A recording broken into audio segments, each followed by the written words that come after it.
পঞ্চমবারের অনাস্থা ভোটে হেরে গেলেন নেপালের প্রধানমন্ত্রী পুষ্পকমল দাহাল। শুক্রবার দেশটির নিম্নকক্ষে অনুষ্ঠিত হওয়া এই ভোটে হারেন তিনি। Communist party of Nepal unified Marxist Leninist তার সরকার থেকে সমর্থন প্রত্যাহার করার পর এই ভোট অনুষ্ঠিত হয়। 275 সদস্যের নিম্নকক্ষের সভায় আস্থা ভোটে তার বিপক্ষে পড়ে 194টি ভোট। তবে আস্থা ভোটে জিততে 138টি ভোটের প্রয়োজন হলে মাত্র 63টি ভোট পান দাহাল।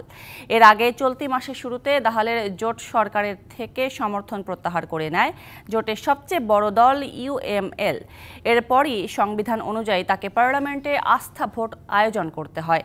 সাবেক প্রধানমন্ত্রী কেপি শর্মা ওলি নেতৃত্বাধীন সিপিএন ইউএমএল প্রচণ্ডের ওপর থেকে সমর্থন প্রত্যাহার করে দেশটির সবচেয়ে বড় রাজনৈতিক দল নেপালি কংগ্রেসের সঙ্গে হাত মিলিয়েছে।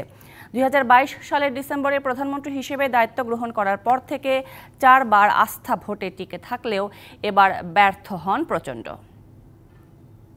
নগদের কাছে সব গ্রাহকই প্রিয়, তাই তো সারা দেশে ক্যাশ আউট চার্জ সবচেয়ে কম।